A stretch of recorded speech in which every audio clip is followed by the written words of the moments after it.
Good afternoon. Welcome. This is our second class.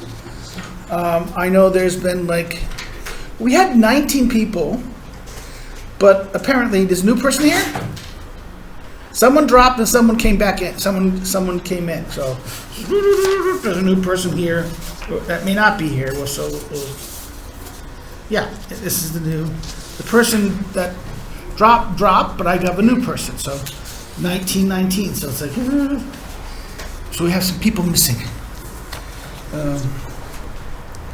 That's unfortunate because this room is, this room is only not that big. I understand, but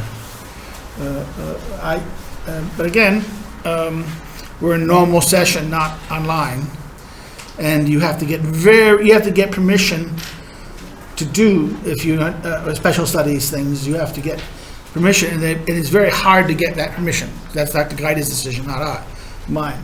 So the time of extraordinary things are kind of over, and we're back to normal classes, as normal as can be, except for lectures, because they're terrified. They're just terrified about a big room with bad circulation is a breeding ground for just everyone getting, being a super spreader. And oh my God! And we're going to get, what's after Omicron, right? Omicron is already the most catchy thing. Everyone will get Omicron. Even people who've had COVID before will get Omicron. And that's going to lead to the next bug, which will be, who knows? What's that, zebra? Or, next, whatever next letter that they come in it.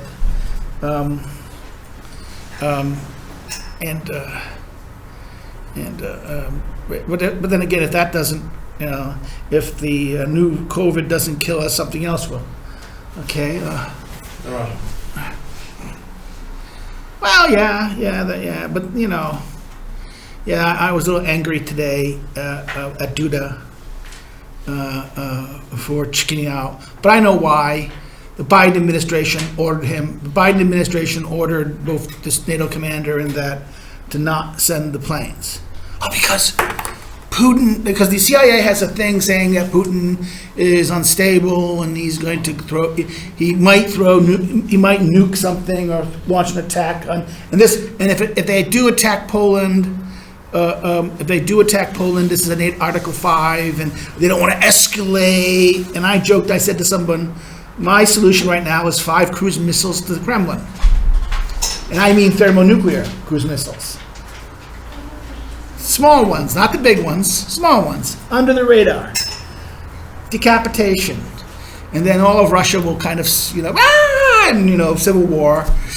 And, I expect if the Ukrainians hold out, and that's why the airplanes were important, if the Ukrainians hold out for 5 or 6, a week or 2, maybe 5 weeks more, and the sanctions keep on ratcheting up, I think the oligarchs will kill, somebody among his. I mean, he's been snapping at generals left and right. If you've seen that, you snapped at a general. The generals are looking like him, saying, "You're crazy." This is like that moment where, and the Ukrainians are slaughtered. I mean, the Ukrainians are getting slaughtered at the civilian areas, but they are inflicting massive casualties. And that they are actually getting by God, the Russian soldiers surrendering. Like, they didn't invade yesterday. They did not invade. They were supposed to do an amphibious landing on Odessa, right? And the soldiers refused. Not only because, yes, they didn't refuse because they were against the war. They refused because they didn't want to get slaughtered. Because the Ukrainians have basically loaded their beaches up with. These Molotov cocktail bombs, these 5 liter jugs with thermal devices on them, so you step on them. And this is why, if you see the pictures of these Russian trucks being abandoned because the wheels are melted, well, that's happening because of these nice little, these little jugs of thing underneath the road. They pop it, they step on, they do it like this, and they go, whoo, and their tires melt, and their engine gets screwed up because of the melting tires into the thing. So therefore, it's going yucky. And again, this is like, well, come on, this is the Finnish war. If you know the 1939-1940 Finnish War, yes, the Russians win, but they only win after they get slaughtered. So, or this is like or it could be our Spain. The difference is that it's not. There's no Franco. It's not a civil war like there is in that. It's just what I say. They say Moscow is Spain, but the real problem is Kaliningrad, because it's right in Polish territory. They're going to be sending troops. They're going to have to be sending some units from Kaliningrad to help Ukraine soon, because they're in trouble in the front. But what I'm very afraid of is PO, because remember the last time the Russians made PO an offer, right? You know, they told Tusk and Sikorsky that they divide Ukraine. You can have your old Ukraine.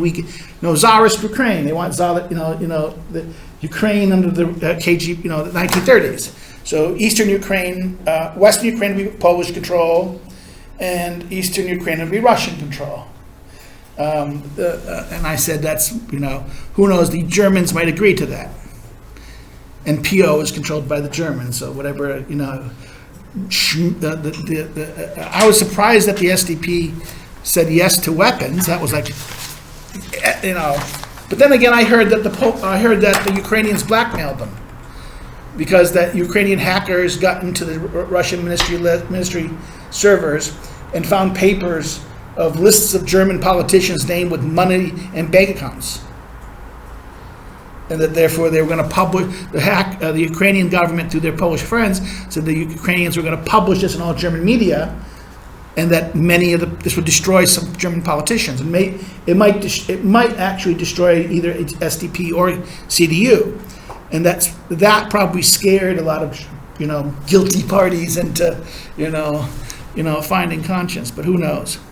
That's our situation. We're in our second class of this. We are, if I look at the schedule, I made some changes to the class. On the camp, I don't know if you've seen it, the campus. I made some little alterations. Did you see them? I made hyperlinks on, that you can click on every reading, and it will allow you to download. Now, it won't take you to the exact reading, but it will download you to the reading, so you don't have to necessarily always, if you don't want to go to the folder, you don't have to go to the folder. Okay. So that I think I was a little bored. I remember I could do it, and I decided one day after I uploaded. The biggest was trying to upload trying to get this on the download it and move it from this computer to another computer. It was impossible, so I had to upload it via uploading big files to anywhere via what do you call it? Wi-Fi can be kind of a slow process. My home computer, I have it. My office computer, I have it direct link, so it's like I can send like 5 gig, 6 gig file in a couple seconds. But if you do Wi-Fi, it's like you have to do it like 20, 30 minutes, sometimes wait, So this was, I put it in there. And I put in the class a lecture I did. It was a 4-part lecture I did a couple years ago on some of the same themes here. So it's going to be like, we're going to repeat some themes, but there I did it for another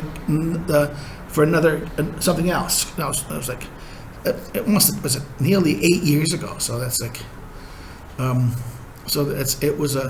it was someone asked a question about something, and I did it at a time just around the time of my 2016 book. So, okay, now today's section we're focusing on thematic themes that I kind of hit on a little bit last week about the political anthropology, right? The kind of idea of where does human structures come from, okay?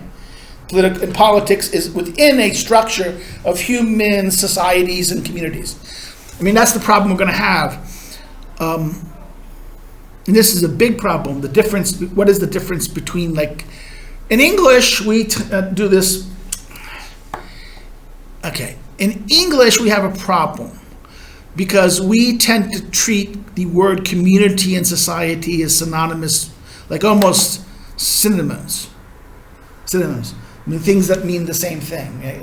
Like, oh yeah, it's similar, or maybe this word is one way. Because we have English language has all these different language roots, either from English you have it from Anglo-Saxon versus Latinate, okay, versus the language from the French, maybe some from Spanish and Italians, and then also the English have words from their Indians, India from Asia.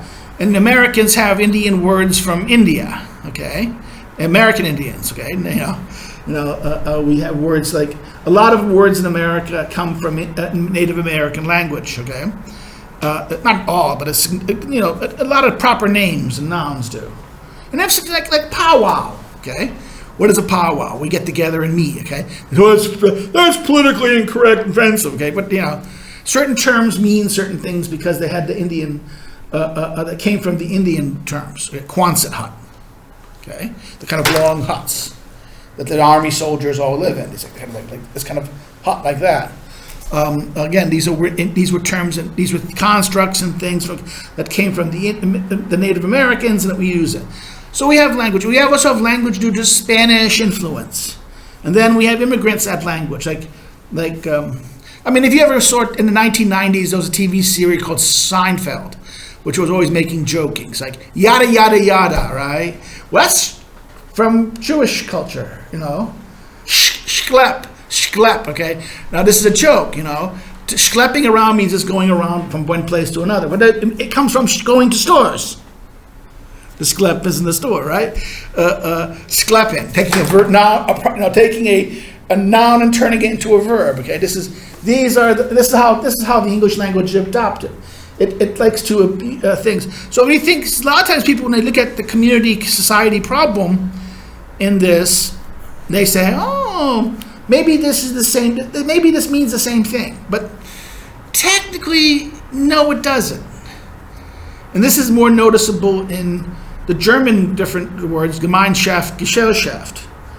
And this is also true at the origins. The word community we look at in political thinking, political writers, usually is a translation from a Greek word, koinonia. We'll talk about this today. Whereas there's no such equivalent of society in the Greek. The closest you get to the concept of society in Greek, and society comes back to Latin. In fact, the word community and society finds their roots in Latin words. Between communitas, which was the Roman translation of koinonia. And koinonia, beginning of koino means common, right? Shared common things. Noia means laws, or hold a thing, or something like that. Bonding. So the common thing that holds us together. Okay, that was communitas, right? But the Roman word for society that we find in Latin is societas. And that meant business relationship or contractual relationship. In Roman, societas meant a business relationship, business. Or an agreement of cities or units to be servitude to each other. So the Romans had a social war. That meant the wars between the subordinate cities to Rome, who were not Rome, but they were subordinated and friends of Rome, had a soci, a brotherly agreement, or soci means completely brother, but it also means that you have a kind of a promise to work to a contract, an agreement with each other. So therefore, we have to understand that the Greeks would argue koinonia meant more than contract. Koinonia meant something. Community means more than contract. Community means that there's a bond, there's some kind of stronger bond more than contact, like family, like kin. In fact, that's why this is, and I would talk about this a little bit. Let's go. So therefore, our topics: household, tribe, empire, and versus the idea of the political. Now, I skip this. I should do this before I do. The koinonia in this sense is this is from the Politics 1 line, where he basically says that there is basically two aspects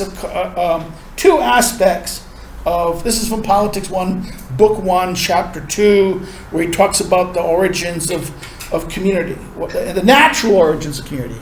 He's going to be speaking beautifully, he says here, or finely here. And that he says that there's basically, to understand what koinonia is, in that sense, there's these two bonds. There's two aspects of koinonia. The first emerges out of the pairing. The pairing of, animals. Pairing animals, therefore for the sake of reproduction. Okay? In other words, that's one aspect of koinonia. That people have this urge to reproduce and leave their heirs behind. Okay? The other aspect of koinonia is what? He says it right here. He says that it's a natural striving to. That's one thing, right? On the other, the naturally ruling and ruled on account of preservation. In other words, you're going to have to survive yourself. He says, for that which can foresee with the mind is naturally ruling and naturally mastering element, while that which can do these things with the body is naturally the ruled and slave. Hence, the same thing is advantageous for the master and slave in this argument. Now, this is a strange argument. He'll deny this argument. This is true, but this is an assertion here, not about master and slave, but within the body. In other words, the physical parts or the aspects of things like this, without thought, without able to discern or make judgments, what is advantageous and what is not advantageous. In other words, the ruling part is that part which can know what is advantageous and not advantageous. This is the part that, therefore, you join together or you come together for the sake of what? Living well or surviving, achieving what is advantageous for you. Therefore, to achieve that, what you need to do, you need to let those who know make the decisions, and those who don't know obey those who know. In other words, Aristotle is more radical. He argues that there's natural rulers and natural slaves in humanity. Now, his problem is, he'll make this and he'll argue this elsewhere. The problem with this is not that it doesn't exist, but it's hard. Most people don't longer see. It's no longer clear who is naturally the master and who is the slave. And because it's not clear, in other words, the idea here in natural mastery and natural this thing is not that you should force people. In other words, the ones who lack knowledge, right, lack the ability to foresee, are like children, okay, little babies, little kids. And they want to be cared for. So they will obey their parents. They will accept the rule of the authority. In other words, he's not justifying a kind of coercive rule here at this point. He'll talk about it like later in Book 1:4, where he talks about natural slaves, right?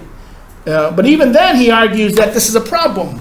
The natural slave is at best a mental retarded person, or someone who has no ability to, who are helpless and needs to be in the care of others. And that's not going to be that, and where he says most slaves that are done are not natural slaves. The slaves you capture and the slaves you do in the fields, they're not really natural slaves. They're just slaves by force and slaves by convention. And that therefore there's no justification for that kind of slavery is unjust. But the kind of mastery or rule over those who cannot decide for themselves, those who cannot rule for themselves, those who cannot take care of themselves, this is just. Okay? In other words, there is this idea of there's a limit to what mastery can do. In this sense, a mastery that goes beyond its limits or its care it becomes what? It becomes despotic. It becomes horrific. That's why mastery has the word It becomes the Greek word, mastery is despotike. It's the origin of the word of despotic. Now, he makes it clear, and he says the reproductive bonding, now this is the thing I said, the reproductive bonding at the lowest level is that between man and wife, right? But think about that. This aggregates. What is the lowest level? The lowest level is the pair of husband-wife, right? Then parent-child. Then it expands, right? Grandparents, grandkids. Then that becomes what? Usually, okay, these are units of corporation. It goes basically on the family basis, it will go from family to extended kin group to clan to tribe or nation or people, and then to what? The largest thing is a race, and the human race. Okay? That's the kind of, but the problem with at the lowest level, this is not enough. In other words, at this level, this is not enough. There is very much strong intensity and commonality, but there's not enough people there to be sufficient enough. In other words, you're not able to live, you'll need others in order to live well. Just the two of you alone are not going to, or maybe even your children alone isn't going to be able to live in a way that is kind of, the Greek word is autarkos, which people say self-sufficiency. That's the wrong word. It means having enough resources, having enough means in order to live well. And by living well means not only just surviving, but in order to fulfill your nature as human beings and flourish as human beings. So for Aristotle, the argument was this thing called the polis, which was the origins of that, became that, in Latin it's called the perfectus communitas. In Greek it would have been the autarkos koinonia. That this is that which fulfills the purpose of koinonia. Now, because at the other end, the more extreme end, where there's lots of people, lots of things, the problem is the bond between every single one of them is so weak. This is why Aristotle would not argue, and the Greeks did not think nations were political. Nations could only be held not by political, that meant this kind of shared common things where people agree and share interest, but by coercion. Tribes could govern themselves. Tribes could govern themselves through family kins and family ties and structures of family ties and have some level of consensus. But it's going to be kind of like a very weak rule. It's all going to be kind of custom and tradition and things like that governing it. And there's not going to be things like language, or your language will be only oral. Tribes tend to not have written languages. It's with empire, which is done by what? Coercion, force, despotic rule, that you have the need for law, language, religion, particularly priestly religions. But these are held together because there's an ambition. The polis was kind of it looks like empire, but it's not. Because it's not based on mere coercion. It's the combination of persuasion and coercion. Now, the household isn't, the family relationship is not necessarily persuasion, it's just natural bonding. So we'll talk about this for a second. In other words, these are the units. The family, the natural construction here is the family. The band is kind of an association to accomplish. So maybe if you had to do this, units of corporation, one would be one kin-based versus one is between interest-based. Maybe that's where I would change my graph here. That the first interest base is the band. What different, family, husband, wife get together. Then you have the family group. Then you have the kin group, tribe, nation, humanity. Then what you have is this kind of cooperation things. So the first cooperative unit is quote unquote the band. The next cooperation unit is the Greek word okos, which would be household or the estate, right? And then the next level would be, let's say, the political unit, and then or some kind of political unit, some kind of thing. Therefore, either based on tribe or ethnicity. This is where nations emerge. The political one is not necessary. In other words, some political communities were homogeneous, but other ones were heterogeneous. It wasn't a necessity to be that. But empires are always heterogeneous. Why? Because it's one tribe conquering another tribe. Empires are always homogeneous. And therefore, there's a thing about homogeneity in sociology and anthropology. When you have a homogeneous group, when something is, wrong word. Empires are not homogeneous. Empires are heterogeneous. Hetero means different. Homo means same. Heterogeneous groups tend to be diverse, right? The more heterogeneous you are, the more coercion and violence you need to hold it together. The more force you need to hold it together. The more similar, homogeneous you are, the more your natural sameness, your similarity to each other will not require coercion, requires less coercion. This is why, let's just, in very homogeneous environments or societies, the police don't need to be a police, because why? There are the families and the custom enforces police. Like, remember early English customs, up until basically the 1960s. The British, even today, the British police rarely carries gun. I think now they do carry guns more regularly than elsewhere. But in the Victorian era, the English bobbies claim, "Stop in the name of the Queen." Now, you understand what that means, don't you? You know why the English statement "Stop in the name of the Queen" is a very interesting command. Why? Well, besides her being the head of the government, she was the head of the whole empire. Yeah, no, but it's very important. No, she is the crown. She is the sovereign. Therefore, if you don't obey the sovereign, what are you in? You are in rebellion, and therefore the army can be called against you. The militia can be charged at you. Therefore, that is an act of treason. If the crown says "Stop in the name of the Queen" and you refuse, you just went from a normal crime to something they could use deadly force to stop you with. You challenged the sovereign. You disobeyed the sovereign. Therefore, that is a bridge too far for most people. The criminal would say, "Okay, I'll give up," because if you disobeyed, that's disobedience to showing rebellion against the crown is a capital offense. And what happens to you on a capital offense like that? If you resisted the authority to obey, that's a capital offense, and you get hung. That's why so many criminals in England were hung from gallows, because they resisted when the person or the challenger said "Stop in the name of the Queen" or the King. They refused. They ran away. That is a capital offense, and therefore, if you get caught, the judge can issue either.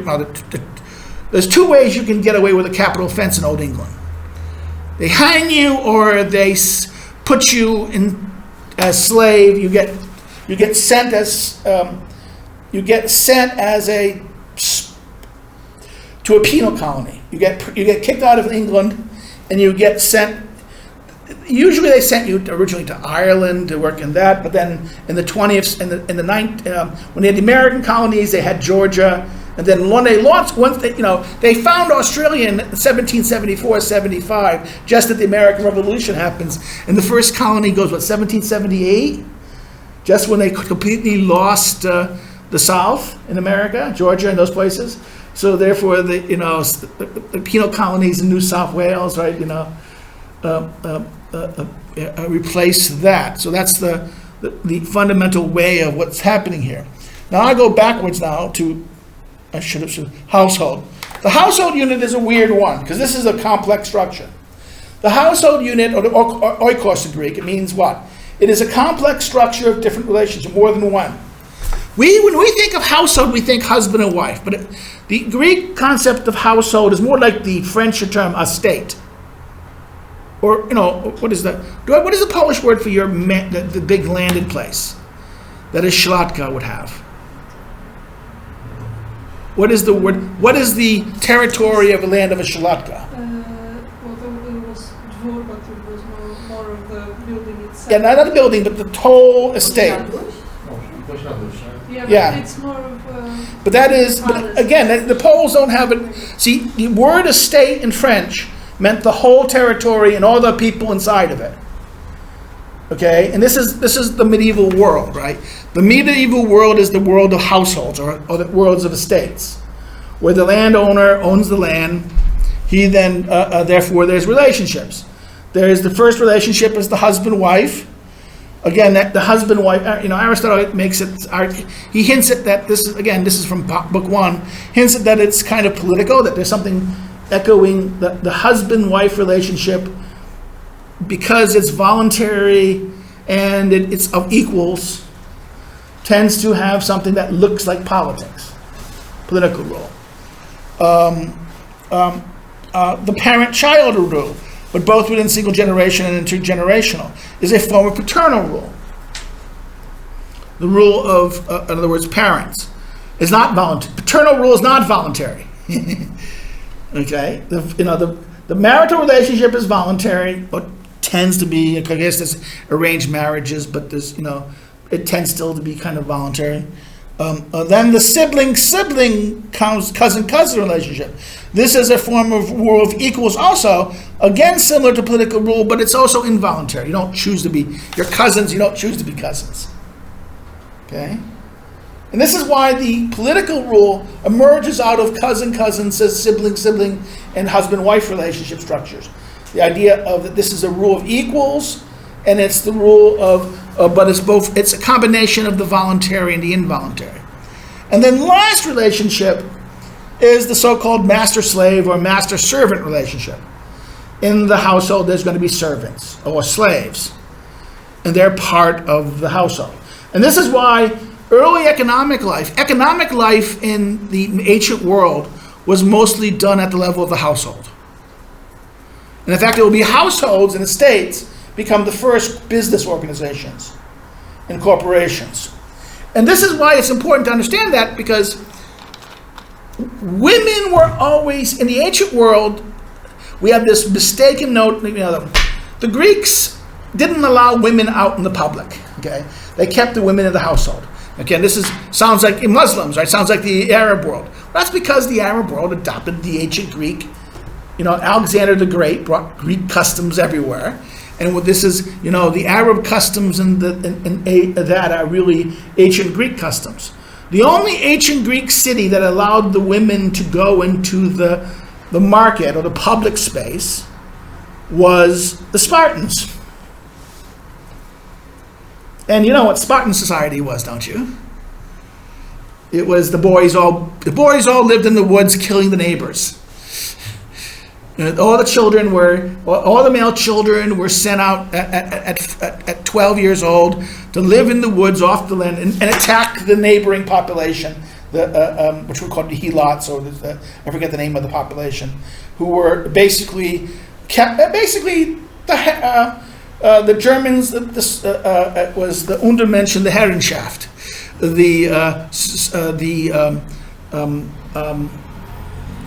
the Spartan youth would be like building up the Herrenschaft to live, and that these populations like the Helots were to farm and like that. But if they got too big, if someone was heroic or something like that, they would welcome them into the capital of Sparta and kill them.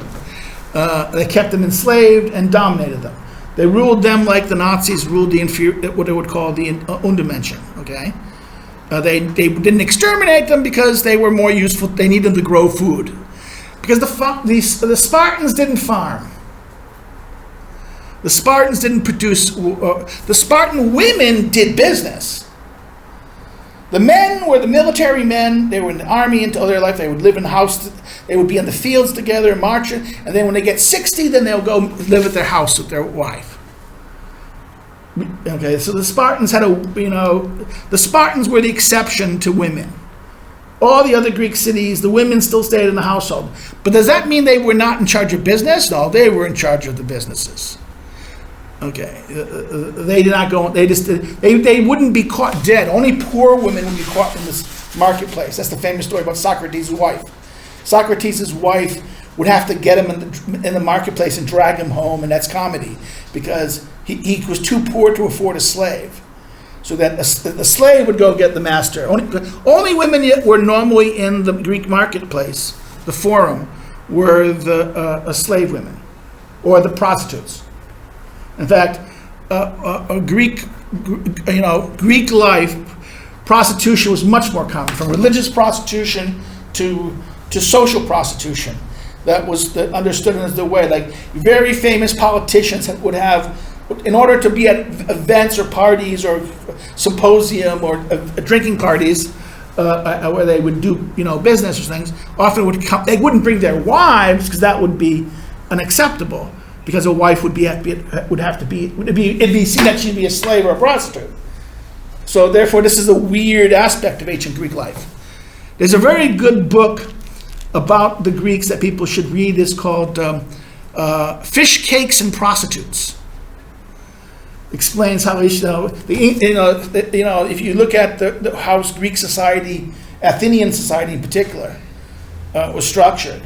About how they had food and the fish cakes and the fried fish food. They had a very complicated fast food service based on fish, frying fish, even as back as that. So fried fish cakes and courtesans. Okay, that is the structure of Athenian life. Now, why am I talking about this? Well, again, these were structures out of the household. And what is the household in one sense? The household became units of political life. And if you know your Polish history of the Respospolita, what was the Respospolita? It was an association of the Szlachtas who joined together and they choose the king, right? The king was merely the executive agent, and the Szlachta were the members of the Sejm. And therefore it was a union of Szlachta. Union of these estates. This is the ancient political order, the household, the political community was. That if you have to understand, the First Republic was very much an ancient political thing, of the order of the ancients. And what you could say Szlachta, that's why it's interesting. You didn't have aristocrats, you had Szlachta, which meant we think them as aristocrats, but they're not, they're citizens. That would be the first word definition of. This is the weird thing. They wouldn't translate that as citizenship in Polish. You didn't think of that, but the Greeks would look at this and look at the Szlachta and say, "These are your citizens." The Greeks would call it Aristotle or Plato, and Thucydides would look at that and say, "These are your citizens. This people are your citizens." Association of households, and everyone else, the serfs, are what? The people like the peasants and these people, they don't own land, they don't own property. And because they don't own property, they don't own land, they should not have a say in that sense. They should not have a voice. Until you can have resources to defend yourself, you're just working for somebody else and working for like that in that sense. The ancient world order understood that like this. So therefore, if you look at the and actually, the thing about this is that what is the feudal world order? The feudal world order if you look at what happened in the Roman Empire in the West, it was basically these huge plantations of slaves. The Lundafunda, these giant plantations, all Spain, all of the Gaul, all of that. Roman soldiers and locals who sold loyalty to Rome were given these large states in the name of Rome, and then all the captured peoples and subverted peoples who didn't comply and didn't, therefore, the local ones who served under them would be in the cities and the urban areas, and they would have skills, like they would have craftsman skills and things, and work as subjects of the local of the empire, within the empire. But then the people who were captured and put into slavery were put into the fields to work as the cheap labor under the under these economic plantations. Then what happened?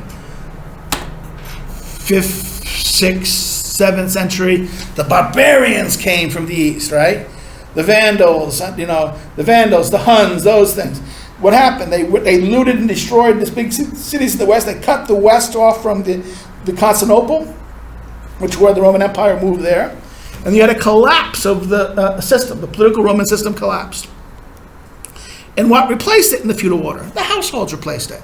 So what happened was, what replaced? That the serfs, the slaves under the Roman system now became peasants and serfs, right? Now, you have to understand, east of the Rhine, the Romans didn't go, okay? So therefore they were just peasants, they were just tribes people. The peasants were not really peasants, they were just tribesmen of like this in the sorted orders.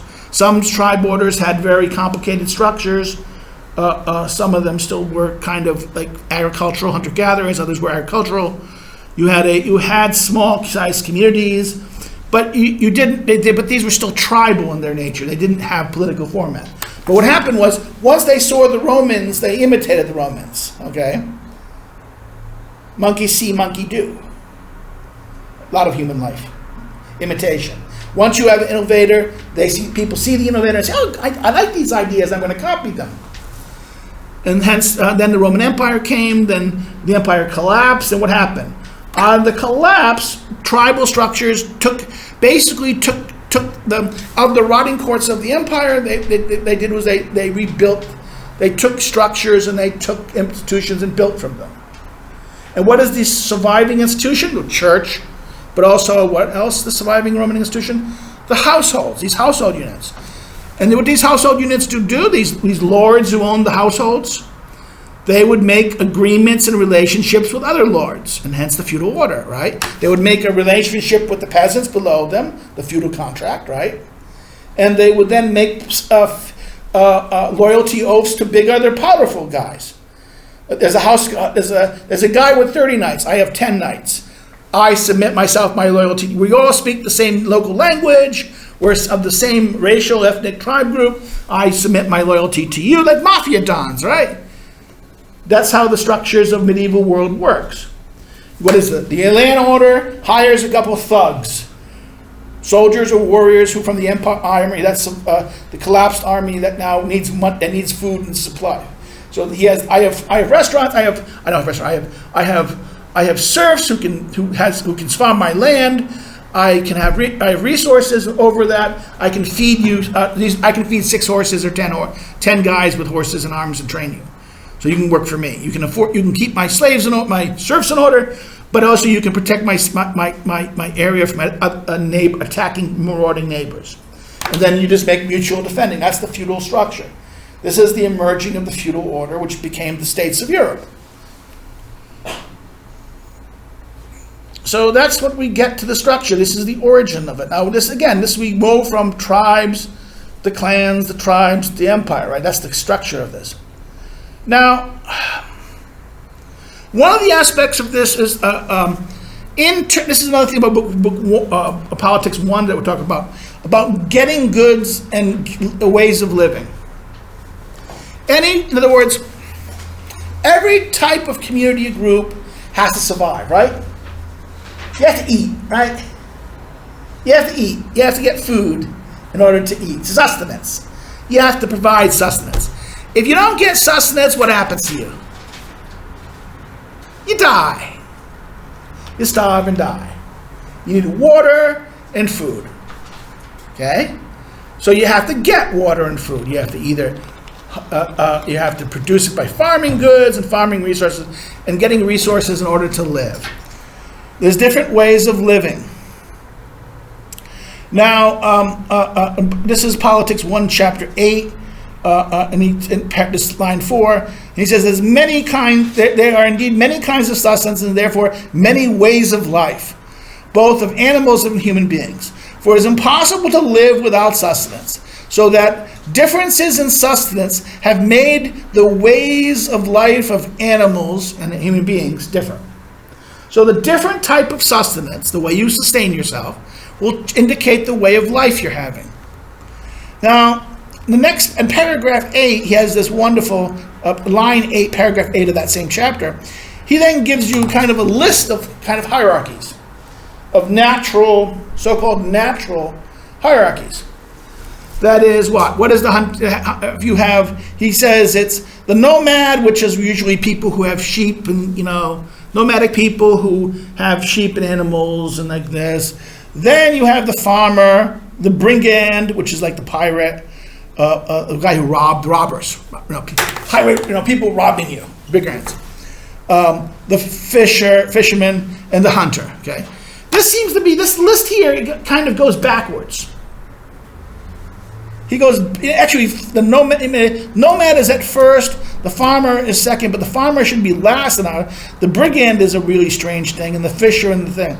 Then he continues, and he goes, those who live, by this. For example, some combine them, and then he goes, brigands, fishers, and hunters. Okay, so we have this weird thing about the nature of natural ways of life. The natural ways of life are, one, living off animals. As like the first of all, the first natural way of life is hunting, right? Hunting animals, hunter-gatherers. Now that there's a deviation from that. There's two. The first deviation is those who fish, and the second deviation is those who this is those who live hunting animals, but then the rise of living off the sea and rivers. And the next deviation from that is hunting men,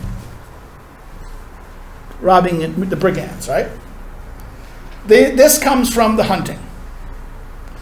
The next level, rise of shepherd and herds, living off the animals. You keep the herd, like cattle. If you know cattlemen have to graze. Why? They have to go around like the sheep herders, cattle herders. If you're grazing animals like that, your animals have to move around. Why? Because they have to eat the ground.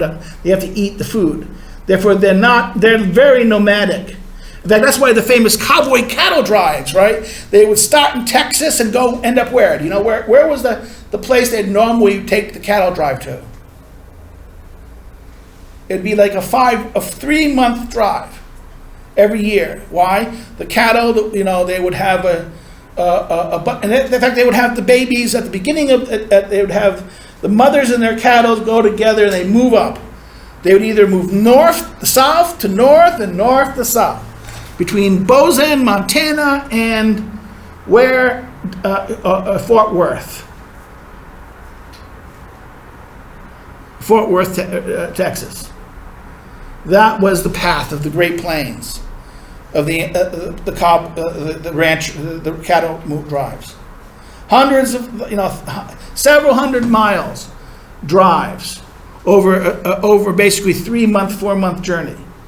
And that's how cattlemen, the cattlemen live, the cowboys live, okay? That was the cowboy life. And then last, rise of agrarian farms. Farming. Once you have farming, you have property rights.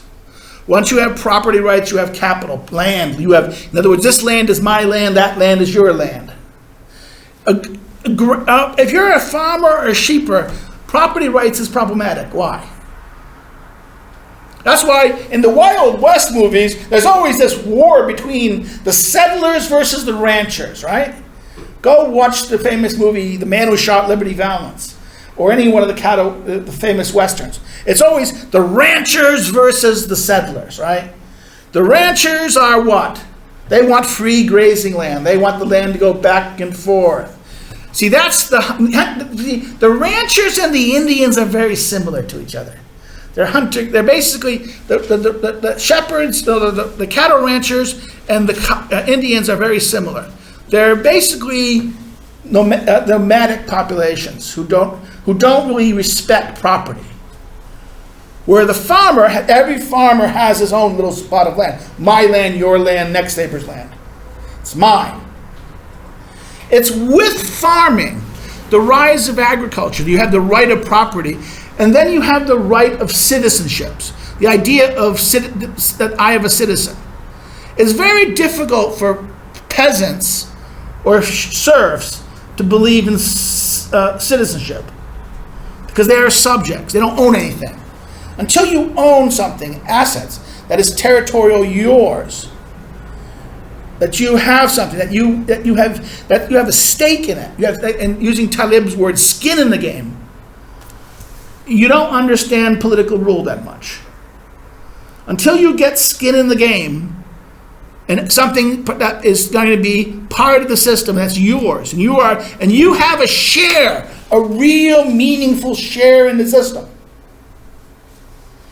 Political rule or political life means nothing to you. That's why mass democracy is mass urban democracy is not stable, because most people in mass urban democracy doesn't own property. The property-less populations, without property, without assets, are easily swayed by people who promise things to them. In fact, this is what destroyed ancient Greek democracy. That's why democracy was hated in the world for the most part, because of the war the urban populations, the urban poor, would be so many and so rapacious and so wanting and envious of those who have. There'd be a war between those who have and not have, the haves and the have-nots. The struggle. This is the classic struggle of conflict that drove all political life in the ancient world around, between those who had and those who didn't have. The plebes versus the patrician class, the Senate class versus the plebes, right? That's the classic tension. So last but not least, and this is the one that is, and this is why it's so interesting for the old argument. In book 9 in Politics 1, chapter 9, he talks about money making in commerce. He says trade is, and he says that these are, he's very complex. Money making or interest making is artificial.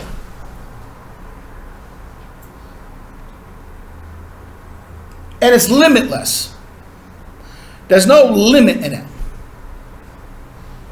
And therefore, because there's something dangerous in it. There's something unnatural and dangerous in it. And I don't, in the chapter, I don't put it out here because I don't think I should put everything on here. You should read the chapter 9. He talks about he brings up the myth of Midas. Does anyone know what the story of Midas is? He's not a god. He's just a king. No, he gathered lots of gold in his castle, right? That's all. Well, no. He did something even worse than that. He asked, I think, for I can remember. He loved gold. He loved gold so much. What did he say? Touch. Yes. No. He wanted that everything he touched turned to gold. So, He couldn't eat it. no, exactly. What happened was the god Dionysus decided to give him his wish. And so what happened? Everything he touched turned to gold. So he took some food, and then when he touched his daughter, she turned to gold. So his wife, he wanted to touch his wife or his family, they turned to gold. So what happened to him? He starved to death all alone. In other words, that's the Greeks were good at myths, because the Greeks always tell us to say this is psychological.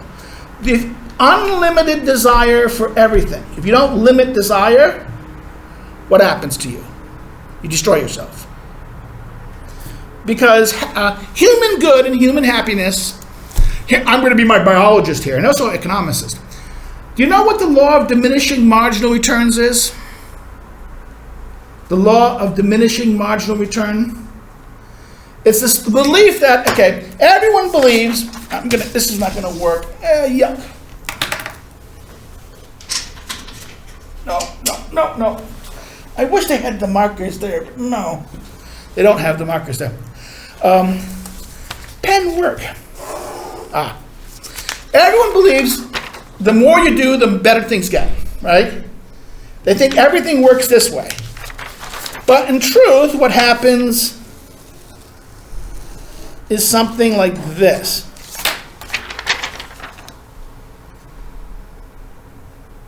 Okay? My example. You like candy bars, right? Like candy bars, right? So 1 candy bar, 2 candy bar, better, 3 candy bar. Okay, 50 candy bars. How do you feel now? After 50 candy bars, could you get, or maybe more, let's say 90 candy bars in the same day? What's going to happen to you with candy bars? You're not ever probably going to want to see another next day after you vomited it all out. You're not going to want to see candy bars ever again. Come on, this happens to anyone. Tequila, vodka, the day that all of a sudden you had all this stuff, or it's usually some alcohol like tequila, not necessarily vodka, or what is it, rum, or what's that weird one, the Southern Comfort, right, that peachy, something that has a smell or flavor, and after you get really sick and vomit it out, the smear smell of you make it sick, right? You advert to that, okay? This is diminishing marginal returns. At a certain point in time, the idea that every new unit gives you the same utility or benefit starts no longer working that way. It's all of a sudden more equals not the same benefit before, it becomes less. And at the utility, there's an optimality point where you're getting the most, and at a certain level point, every point past that optimality point, you're starting having negative, you get less and less benefit. And at a certain point, you'll start getting negative benefit at a certain level. And that's when the curve, the curve will bend, and then it will turn down.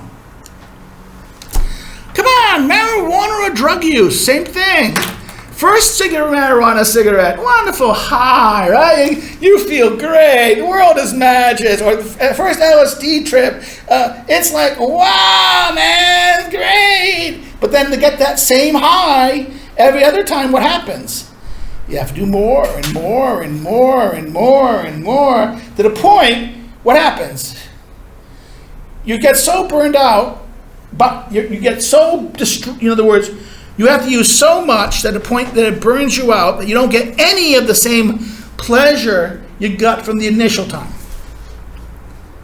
Okay? These are marginal utility problems. This is the classic problem. It's an economic problem, but it's also a biological problem, and it's a political problem. In other words, the idea that more always gives you benefit. This is the danger, and the problem with interest making and money making. And this is even more so if Aristotle makes a big, okay, come on, no, nice computer. I hate this because the color does this. Hold on, I have to fix this because the color does, it goes pink. And I don't know why it goes pink. Okay. The pink color of the video. He makes a thing that if you have too much, if you don't have enough of stuff, right, you become envious. You become weak. You don't have enough confidence. The very poor have nothing, and therefore they want what you have. They become envious. The very rich become very arrogant and commanding. They won't obey. In other words, having too much, being too rich, being too beautiful, being too powerful. This is dangerous because why? Because you need to limit yourself. In other words, you will become arrogant. You'll think I'm so great, I can do anything I want. You won't work with other people. You demand, you order. That's why having too much wealth and too much things. Therefore, this idea of unlimited wealth for Aristotle would argue, this is very dangerous. There needs to be, human goods need limits. Human goods need limits. And therefore the danger of commerce, particularly money making, interest making, and things like that, is the generally characteristic of this. Now he would argue that trade is okay. You have something, I need something, we could trade. And as people need stuff that they have, we trade it. That makes sense. But the idea of making money out of making money, of interest making, of speculating based on this kind of thing, this is unlimited wealth based on nothing real. It becomes virtual. And virtual economies have no limit. Virtual things like interest, money making, interest like this. Now, this is not Marxism. This is simply just the problem. He's saying this. He's not saying you shouldn't do anything like this, but as he says, there's a huge cost. Once you engage in this, beware to suffer the fate of Midas. You will be alone. You will forget about in other words, you will forget about the needs of the body. You will forget about the needs of our human affection for other people. So, this is what's so interesting about this thing here, is that the rise of industry and commerce, okay, that makes sense. It's not necessarily bad. But he says, when all of a sudden you go to this new industry, because industry and commerce is this thing, I'm making goods and services for people who need things. It's not purely natural, but it's also it is a byproduct of natural things, wanting, hunting. I have excess of food, making things. This is arts and crafts. This is what we do, chair making, things like this. It's not necessarily natural, but it fulfills, it's a middle area. In other words, it's not simply a product of our natures. There's a need for it within our natures, but we have to act. Human beings have to make it and artificially construct it in order to satisfy it. The danger of pure interest, in other words, pure money making and pure interest, it becomes its limitless character, and why it's dangerous. Now, therefore, this leads us to the Weber reading, in that sense, the Weber readings today. The Weber readings are basically straightforward. We had two readings, and one of them was probably the Walter and Walters chapter 4 was a little more complicated, and we'll probably read it later again, but I wanted you to kind of take a gist at it. Because there he looks at three concepts, class, stand, and parties. In terms of the relationships in community, in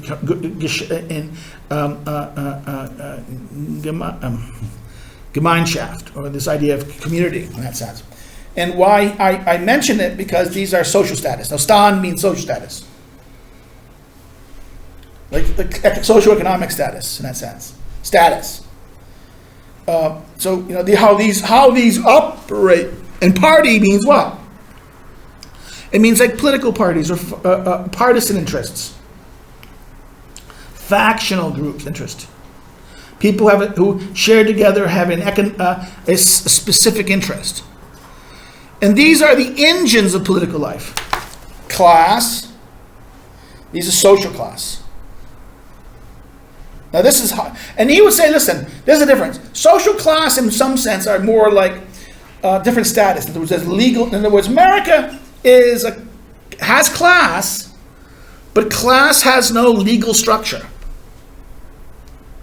Just in other words, class in other words, these institutions mean legal structures. Class has legal structure, means you have certain rights because of you are in this class. In other words, you're immune, like certain societies in England, you still are. You're immune from it used to be you were immune from. If you were a lord, you would have to be tried. If you were a nobility, you could not be tried in the common courts. You'd have to be tried in the parliament. Okay? In other words, that having certain like you couldn't. Yes, you couldn't be tried by the common court, but also you couldn't vote for the House of Commons. You can sit. Lords would automatically sit in the House. Every lord sat in the House of Lords. Used to be until the reform. But what happens here is this idea that that every group had their class, had their specific status. Now, in many ways, the American idea was equality, and therefore, because of equality, class has no function in terms of legal rights, legal structure. But social status does, not in terms of legal rights, but in terms of So there's class difference of how it affects our stuff, affects our politics.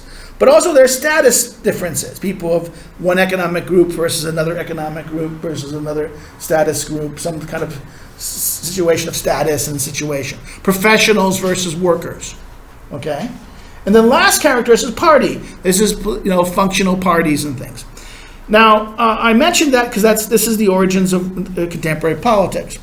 But I want to talk about his reading about rule. He talks about rule in a very specific way. But I think we have to, first of all, divide rule in what we call 4 specific types.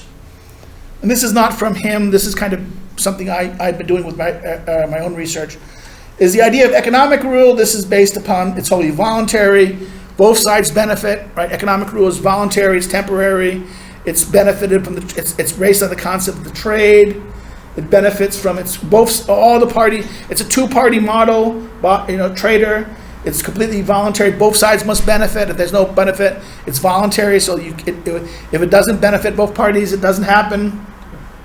Well, both parties have to, not necessarily doesn't benefit. They have to believe it benefits. Okay, each party perceives they're being benefited by it, or believes they're being benefited by it. And it's related to their mutual interest in benefits. Parental rule, this is rules, benefits the rule, the children. This is involuntary. The function of this, we say, emerges out of love and care. That is the care of the parent to the child, the love of the parent-child. And this is what this echoes, the medieval understanding. This is the medieval understanding that the political rules like God's rule, God's love of the children. This would be the Greek word agape, the Latin word is caritas. People often translate it, this is care, right? This is this is the love of God, the love of caring, in that sense. And therefore, what is that? It benefits the beloved. It benefits the people who's aimed at it. Okay, that's parental rule in that sense. And despotic rule, this benefits the master. This is the master's. Slave subjects benefit only accidentally. It's involuntary. There's no one chooses to be a slave. Okay, no one chooses to have their interests lost voluntarily. And it's coercive rule over another for your benefit. Right? And then the last criteria is political rule. Political rule, in other words, if we look at this, political rule sounds like a mixture of all 3 to some degree. But it's more like, in terms of who benefits, it's what?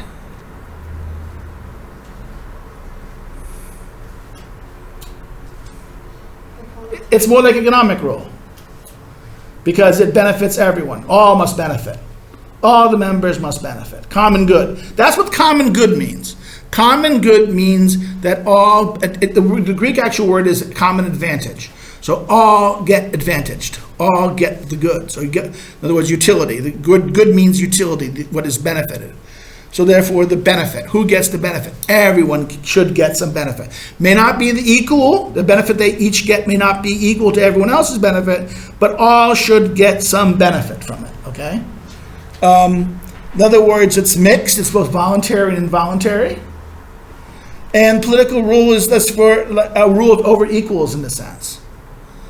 Now, there is another kind of rule that I didn't mention here. It's kingly rule.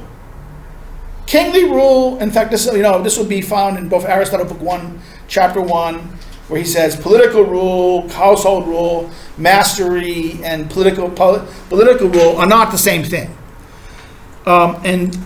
Where John Locke does equate kingly rule and political rule, Aristotle doesn't. The difference between political rule has more in common with economic rule. It's not economic rule, but it looks like economic rule because all benefits, right? Kingly rule, what is that?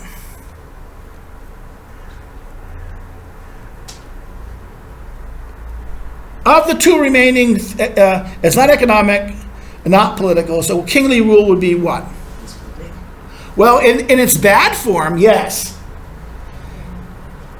When the king cares about his subject and benefits a subject, he's a parent. But when the king thinks about himself and his own good, he becomes a tyrant, despotic.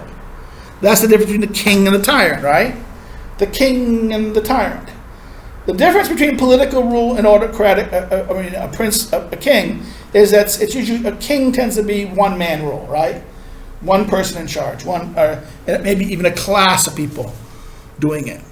This is a kingly rule but it's what justifies kingly rule, that it's ruling for. In other words, it's the expert, it's the knowledgeable person, it's the just guy, but he's ruling for the sake of the ruled. It's like care, parental care. But the problem with it is that often, in order to care, you have to sacrifice. And what happens? Sooner or later, the kings don't like sacrificing. They want to benefit. And then what happens when they start benefiting at the expense of their subjects? That becomes despotic rule. So that's the famous types of rule. Now, why did I pick this? Because Weber, the essay from Weber, this is from a major chapter from his last book, posthumous book, Economy and Society, where he talks about the types of rule. And for him, in fact, the word rule he uses is Herrenschaft. Means it is to those who have authority over others, to have a kind of authority over others, and that therefore for him, his idea of Herrenschaft works with I'm skipping here. I didn't talk about two things today, and that is I'll just talk about tribes and empire. I kind of hinted at it earlier. Empire was what? Different tribes are working over each other. They're homogeneous. There is things, they're highly arbitrary. They have to use coercion. I did talk about this already. Tribes are what? Tribes are merely the same kin group that expands over time, and they share a bond. Therefore, they're homogeneous, right? Everyone shares the same ethnic, family, kin, tribe. They usually have the same language. They have the same culture. They have the same beliefs and same gods, the same customs, the same habits, the same mores. An empire tends to be what? Mixed of different tribes. People who have different ethnic language. That's why written language becomes so important for them. Written language in an empire. Empires usually are it is with empires you have written language. Why? Because they need to have a common language that everyone can access and communicate with. They need a common language. It has to be written. They need to move from worship of ancestors to worship of a religion, usually the ruler or some powerful history entity of that. First the king, and the rules. The god is the emperor. That's the older. Or gods become some powerful forces that authorize the emperors. Okay, the rulers of the empire, and then usually the ruler is some conqueror, a warrior, a tribal warrior who conquers other tribes, and then he and his tribe masters and dominates the other tribes. I mean, if you want to look at that as look at the Incas. There's a very good movie by what's his name? Mel Gibson, about what happened at the Incas at the time back then. It's all in Spanish, so it's kind of hard to access it. I forget the name of the movie. It's just slipping my mind. But that's a good example of an empire. In other words, look how the empire has to maintain itself. It has to maintain itself through coercion, dominance, and forcing the other tribes to submit and be subservient to it. Empires tend to get large, and once they get too large, they can't control it, they collapse. And what happens? Do tribes go back to their own past? No. What happens is, in other words, the tribes who are under the empire, what they do? They take the good things of the empire, like religion, often the religion, the language, the tools, institutions, and then return to tribal rule, but with taking those structures and adapting them now for their own purposes. They take and expropriate the institutions of empire. Like, think of that's how Western Europe did it. Western Europe took the Roman imperial structures. Now, Roman Empire was kind of strange because it was a political institution that became empire. Okay, so it wasn't like a tribe. It was a city. It was a political thing that dominated other people. So the political institutions of Rome and the empire, and the institutions that over time came to go in Europe, right, Western Europe, what happened? These institutions were transplanted there. Roman law, Roman religion, Roman habits, Roman structures. And then what happened? When they collapsed, these things became the tribal leaders and tribal things that reemerged their authority. And instead of just abandoning them, they took them and used them to justify their rule. Okay? So that's kind of what we have to understand about this. That it's not like they go, human political development kind of, you see them, you adapt to them, and then yes, this may collapse, but the thing that survives after that has adapted to it and embraced it and moved on and changed and morphed itself. In other words, nations of Europe were tribes, but once the Roman Empire collapsed, it brought with them the things that left the empire brought with them would transform to the tribes, and these became nations. These became the nations of Europe. Now, some of these nations, like Germany, were too big. The Italians and the things were just too big for political organizations. Same thing with France. They were just too big for one thing. It usually took a strong king with a strong army to unify them, like Spain and that. And remember, unified Germany happens when? 19th century. 19th century. That's same thing Italy. The Italians, the same thing. About the same time, in fact, 1860s, 1870s, right? The rise of these two things, unified Germany and unified Italy, emerged at the same time, where Spain and France happened, and England happened England happened a little earlier, but then the English around 1600s. But France and England, France and Spain, France around the 1490s with Isidore and Ferdinand. Ferdinand unified Spain. He conquers all of the other. He kicks out the reconquistadors, right? He kicks out the Muslims that and then he kicks out unifies. He conquers Portugal, marries into it, and then what do you have? You have a unified, dominated structure. Now Portugal breaks away again, but Spain becomes the dominant player within Europe, right? The Habsburg family, who then conquers who gets elected for the Holy Roman Empire, right? And the next thing you know, it's the running the Holy Roman Empire. So therefore, that's the structure of these things in that sense work that way. Now, here's the Weber thing. Weber's famous thing is and this is the page numbers on that. Weber talks about customary. This is page 354, 374, customary, legal, rational, 343 to 352, and charismatic, 374 to 398, 89. Now these are what? Traditional custom. We talked about this a little bit last week. Traditional, these are the famous types of rule. This is the legal structure. What we can rule either by custom, traditions. We're used to doing it. This is how we did it before. These are the social mores and social habits. These are tribal rules. This is what, this is, a lot of it is like peer pressure.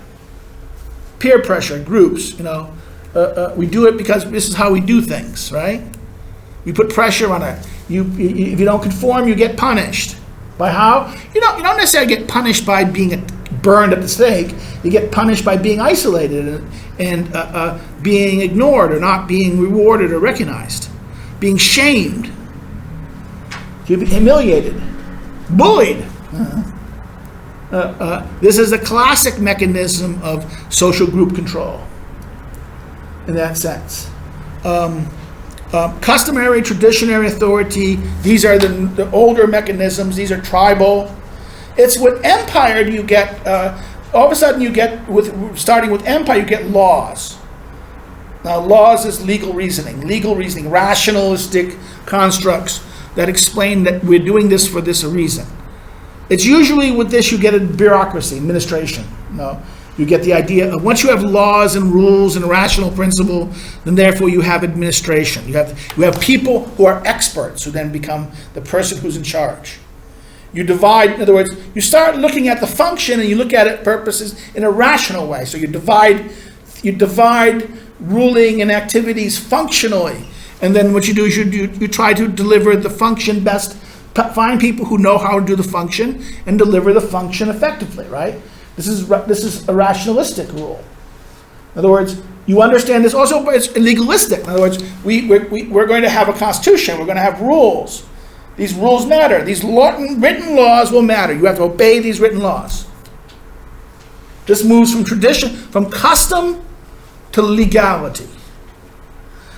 What differs from this is that these more formal rational. Much more formal rational in that sense. And then the next weird thing, and this is the weird one, this is charisma. Weber always got in trouble for charisma. This idea that he says that, and he talks about religion. He's very interesting. He argues that charisma is this form of attraction. In other words, that leaders, people follow this. I want to follow you because of your charisma, attractiveness. We know that attractive people, people who are attractive tend to be chosen to be leaders.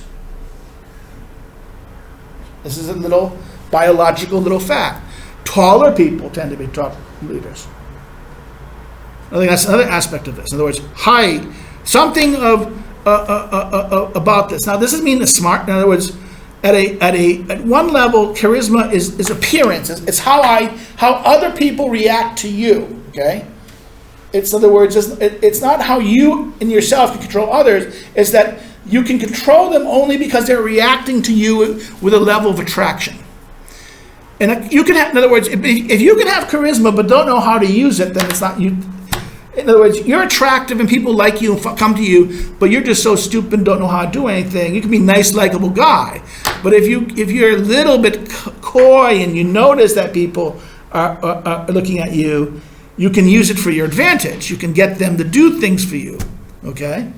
Come on! This happens all the time, human life. Men and women do this to each other left and right. Use attraction as a mechanism to get what you want. This is human interaction of this. Now, this is at a larger scale. Now, there's one aspect. Sometimes it's not only is that the attraction can look irrational in the sense of, let's say, through speech. In other words, somebody can do something, and somebody can say and do something in a certain element that it all of a sudden grabs everyone's attention and they become admired for that. Example of this is Hitler, right? Now, Hitler, there's nothing about charisma. Charisma is in the eye of the beholder. It's subjective. When the English saw Hitler, what do the English tended to think when they saw Hitler? From what I remember, the Prime Minister of England said that he was a nice man. No, you're missing. Yeah, he said that like he was a nice man. That was Chamberlain, and then that was just trying to Hitler was never nice. Hitler was always moody and raging off and like this. He'd fawn over you or he'd yell at you. There was no middle kind of rational moment in him in that sense. But no, Charlie Chaplin. That's right, Charlie Chaplin. The Charlie Chaplin mustache.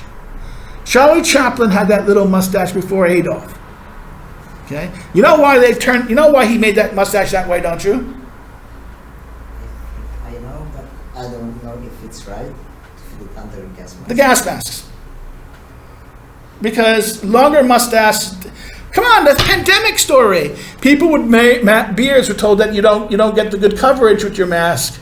you should shave during the beginning of the pandemic when people were panicking, they'll say, you should shave because the masks don't really work with people with beards and mustaches. Okay? Again, therefore, during the war, you were gassed, and therefore he was gassed twice. By the way, and that's probably why he never used gas as a weapon in warfare, because he was actually gassed, and he was just gassed by actually German gas. His unit, in other words, the German gas was sent out. The thing with the wind changed, and the gas came into his trenches. So that you can't control gas weapons. They can go with the wind. That's why Hitler never used gas weapons. It was Churchill who was thinking about sending gas weapons over Berlin and things like that, and the war ministry had to stop him, saying no.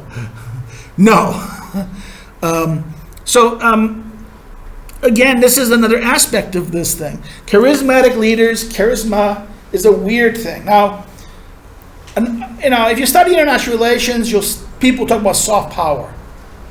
Well, soft power is like charisma. Charisma is this attractiveness. It can be, they like you. People, and therefore and because it's attractiveness. It's not about economics. It's about or economic activity or something like that.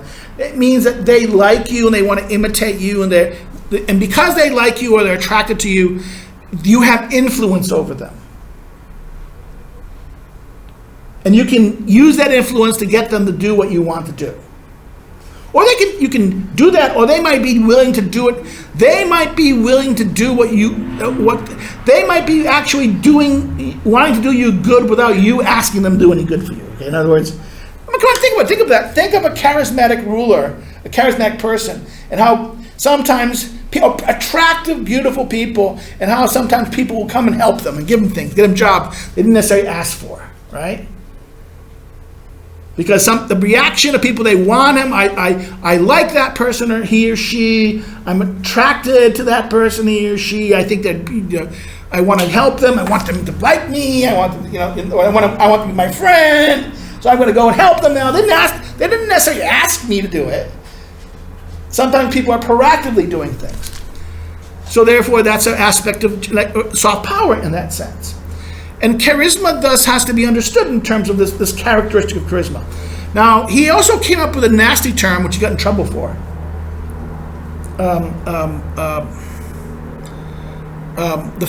You know what the word Führer means in German, don't you? What does Führer mean in German? Huh? Leader. That's what it means. The leader. Okay.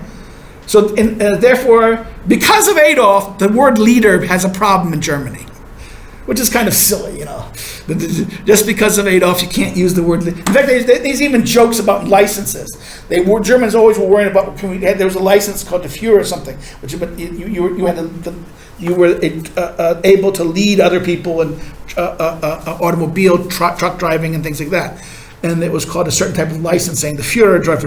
He said, no, we can't call it that because don't talk about the war, right? That famous thing. Don't talk about Hitler. But Weber died before Hitler died in 1919. He died during the influenza break. During the Spanish flu break.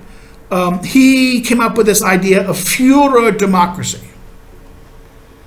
Leadership democracy. Now, Putin kind of loved this idea in early 2000s. He found this bit of Weber and they said, leadership democracy, this is what I am.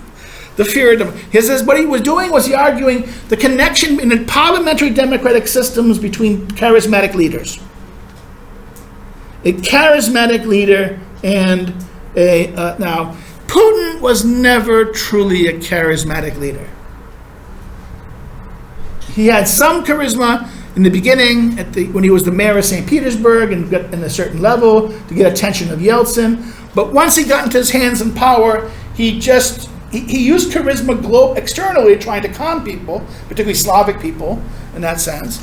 But domestically, he ruled kind of iron fist and iron glove kind of approach. So this is the problem, that even though he will use the term fewer democracy, it doesn't mean what Weber meant. Weber does not mean there's going to be a leader. The leader is going to do in democracy. If you're is that I'm going to be in charge, and democracy is you do what I say. Okay, and that it looks them. It's that you vote as my party. You're going to vote for my party and only my party, and that's democracy. It doesn't mean that. He means that in parliamentary models, fewer democracy is going to be that there's going to be charismatic leaders within parties who vie. Think about that. That's what happens, isn't it? I mean, look at parliamentary governments. How does it work? People don't know the rank and file of the party. They know only certain leaders of the party who then, because of their attractiveness to voters, the people vote for that party. I mean, come on, just think of how Donald Tusk, without Donald Tusk, PO would have went nowhere, right? I remember original PO, the party of Hosky, Rakita, and Tusk. Come on. And everyone thought Olechowski was going to be the hero of PO. Okay, they put him for president and they ran. He lost. Ironically, Tusk came out to be the big. Somehow was able to capture the imagination in a conflict between the Kaczynskis. Right, that's the famous fight between the Kaczynskis and Tusk. Tusk was able to more effectively, turn Kaczynski's negatives into his fear of Kaczynski as a mechanism to drive support for him. And that's how it's a classic case of inverse of charisma. See, what about the inverse of charisma? Just don't like. Monsters that we don't like, right? This is that. So in other words, the opposite of charisma is as much a political tool as charisma. This is something Weber didn't hit on. Weber hit on one aspect, charisma, right? The positive attractiveness. But what about repulsiveness or fear of somebody? Isn't that as much a political factor? And last but not least, this is politics. We talked about this again. That's why I'm mad at myself, because I talked about politics already. We talked about the politics in terms of what that is. And last but this is the Gemeinschaft. We mentioned some of the things that Gemeinschaft means: community, it's organic, from the environment, accidental and emergent, rests on culture and tradition. Gesellschaft, a society, it's artificial, it's created to fit the needs or wants. It arises out of rational intentionality and rests on rationality, legal and law. So therefore, this is from Friedrich Tonnis's famous book, Gemeinschaft and Gesellschaft. And then this is Weber's response. And in the essay you had to read today, the section from that, the bottom, he addresses that kind of thing. And then what happens at the chapter 4 of the Weber and Walter's book, which was talked about class, it talked about class, stand, and party. I'm going to raise that again elsewhere, but that's in his argument about these functions of these structures, the basic structures of politics,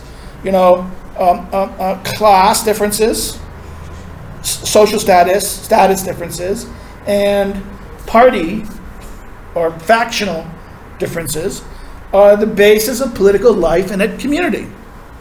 Gemeinschaft, the Greek world, the Greek political life understood itself that way. In other words, political life understands it within those terms of the classes of status groups and things. So therefore, we leave our class today with function on that. I went over a little bit, but we always start a little bit late. So I'll leave you guys go, and I see you next week.